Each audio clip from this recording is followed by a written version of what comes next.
Are the Chicago Bears going to be NFL trade deadline sellers? Welcome into Bears Now. My name is Harrison Graham, and Bears obviously off to a tough start. 0-3, not very competitive to start the year after having at least somewhat high expectations. And look, let's be honest, folks, if a couple more losses pile up here, the Bears could trade away some players. I think that's definitely on the table. Trade deadline's October 31st, right after Week 8 against the Chargers. So you got some time. If you can win a few games, you could certainly shift that narrative. But right now, if you had to guess, selling is way more of a possibility than being a buyer at the trade deadline.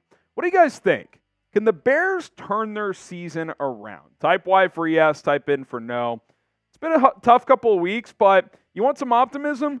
You got Denver at home, at Washington, Minnesota at home, Vegas at home the next 4 weeks. So they're all winnable.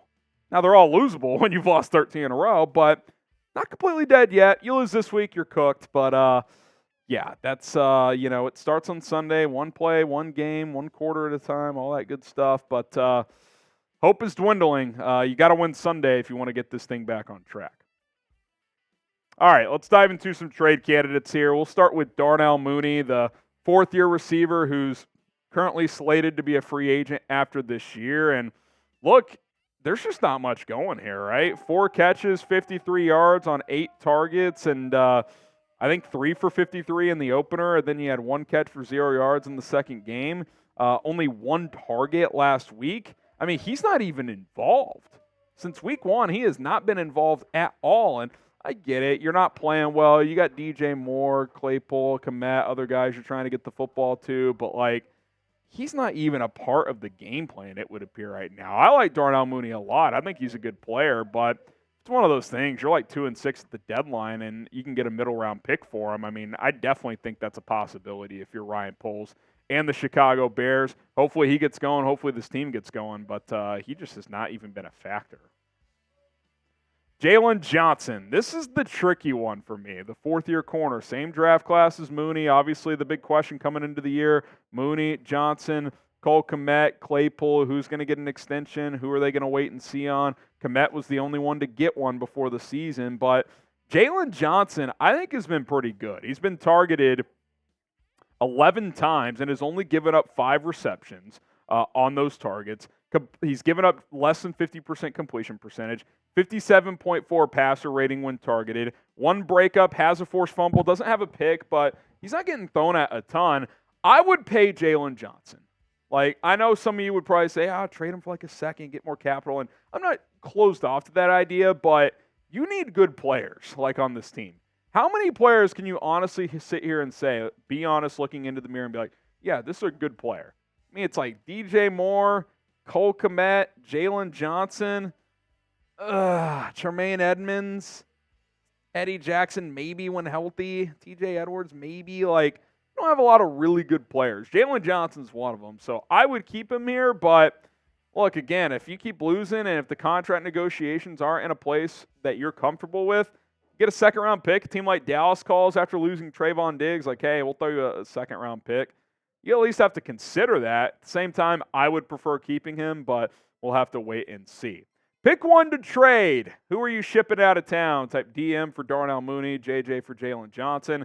I would rather keep Jaylon right now out of these two, so I guess I'm typing DM, although I'm not in a place where I want to trade either right now. But if I had to pick one, I think I would ship out Darnell Mooney. What say you? Let us know in the comment section. Today's show sponsored by AG1. Get comprehensive and convenient daily nutrition at drinkag1.com/chatsports. I started drinking AG1 every single day recently, and I've never felt more energetic, although sometimes the Bears make it seem like I'm not. Football season can be draining at times watching the Bears. And recently, I had lacked that extra push to get a morning workout in. But now with my morning scoop of AG1, I'm back in my routine. Not only is AG1 helping me get back into good habits, I'm already seeing a better digestion as well. Improving my gut health is something I've needed to do, and now that's happening with the simple scoop every single day. Covering my nutritional basis for the day could not be easier, which is why I trust AG1. I just mix 1 small scoop of AG1 with water, drink it first thing in the morning, boom, it is done. I also like that it costs less than $3 per day. Pretty good deal if you ask me. It's a really effective daily habit with the highest quality sourced ingredients, a true win-win. If a comprehensive solution is what you need from your supplement routine, then AG1 is giving you a free 1-year supply of vitamin D and 5 free travel packs with your first purchase. So get started today. Go to drinkag1.com/chatsports. That's drinkag1.com/chatsports. Lots of benefits to starting your day with the scoop of AG1. You're just going to feel better to attack your day. Believe me, drinkag1.com/chatsports. That link is in the comments and the description of this video. Yannick Ngakoue next up on our Bears trade candidates.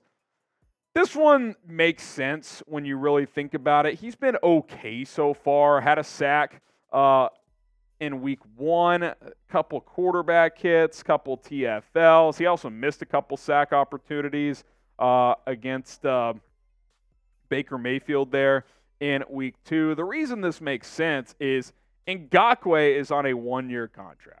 If you aren't competing, any draft compensation for him would be a plus. Like 5th, 6th round pick, like you signed him in August. If you get a day 3 pick for him, that's fine. Like I'm in the camp of keeping Ngakoue beyond this year, but at the same time, if you're horrible and some team is looking for a pass rusher and offers you something, that's something you have to consider. Remember, you don't have a 6th or 7th round pick right now. You traded for Dan Feeney. I think the other one was from the N'Keal Harry trade last year. So, I'm not just giving Ngakoue away, but if you're nowhere close to being competitive and a team's like, hey, we'll give you a 5th, we'll give you a 6th, if you're Ryan Poles, you might just take that and move on. So keep that in mind as we progress in the next couple of weeks.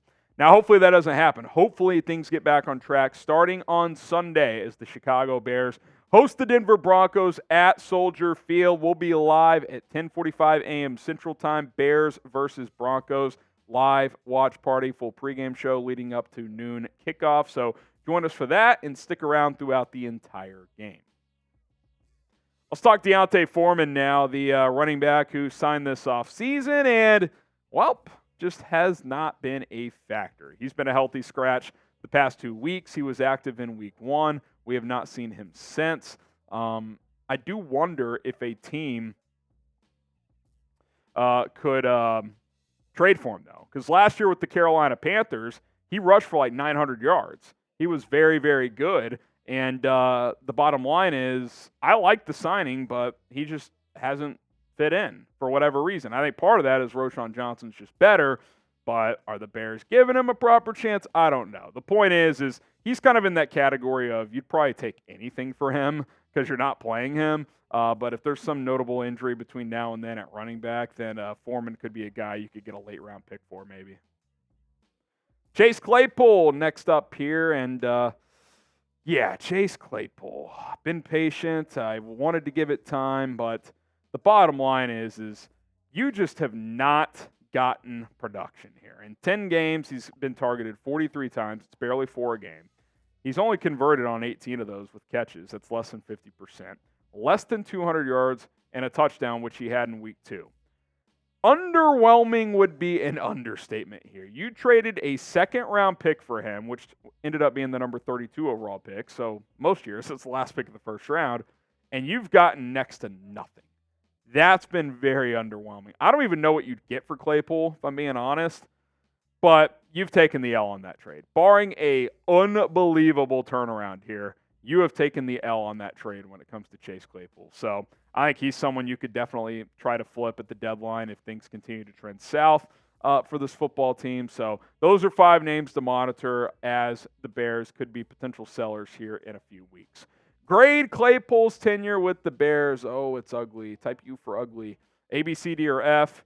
It's F-U. Effing ugly. It's been a horror show. Hasn't been good. Been slightly better recently, but it's still not good. It's not good at all. A, B, C, D, or F, grade Chase Claypool's tenure with the Chicago Bears. All right, hit that subscribe button. If any trades do go down, we, of course, will have you covered here on this channel, youtube.com/BearsNow. Do not miss out as we have the latest and greatest Chicago Bears coverage here on YouTube.